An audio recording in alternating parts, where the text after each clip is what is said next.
And we're not done talking about bans. Our next story is about a vaping ban. Vapes are e-cigarettes. They're the new rage, especially among youngsters. They come in shiny packaging and multiple flavors ranging from cotton candy to strawberry. They're marketed as a safe alternative to smoking because they contain only nicotine and not tobacco. But they aren't without risks. In fact, they've created a whole new generation of nicotine addicts. Vapes have become a danger no one saw coming. And as we speak, there are over 82 million vape users worldwide. Australia has decided to crack down on this trend. They will ban recreational vaping. What about other countries, other governments? Not everyone supports a ban. In fact, some countries are encouraging the sale of e-cigarettes. Our next report tells you why the world is divided over vapes.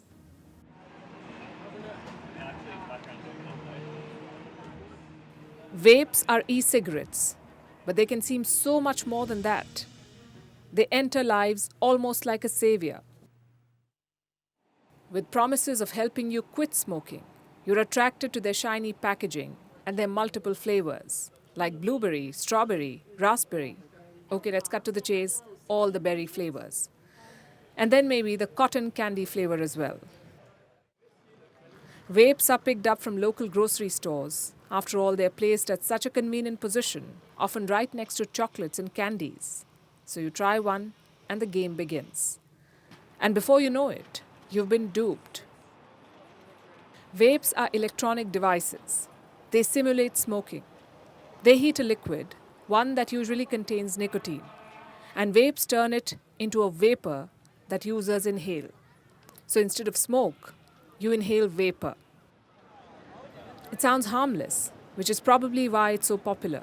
6% of people in the UK vape, 1 in 20 Americans. In 2019, more than 3 million vapes were sold in India. But popularity of vapes says nothing about the reality of its risks. It can cause lung injuries and increase the likelihood of having a heart attack. It also causes throat irritation, bleeding gums, headaches, and nausea. And most importantly, it has gotten an entire generation addicted to nicotine because it disproportionately affects the young. Australia sees this, so it has decided to ban recreational vaping. Because like most of the world, vapes have exploded in popularity in Australia as well. And again, they mostly harm the young. 1 in 6 Australians aged 14 to 17 has vaped. Also 1 in 4 people between 18 to 24 years of age. The situation is so bad that some schools are installing vape detectors.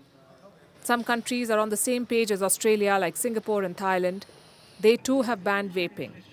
But other countries do not share this outlook, like the UK. Last month, they announced a new initiative. It's called Swap to Stop. They're trying to wean smokers off tobacco and onto vaping. And they have made it easier for smokers. They'll now be able to access vaping starter kits.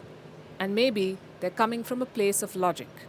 Between 2020 and 2021, the number of vapers increased in the UK, the number of smokers decreased. Experts say the two could be partly related. Regardless, there is not enough data to prove this. And this is surely not a duration long enough to base decisions on. But what's clearer is how negatively vaping affects its users, especially teenagers. Their brains are more vulnerable to nicotine. Apart from physical problems, nicotine also causes psychiatric ones. It interferes with their brain development. So some may say that vaping is safer than smoking cigarettes.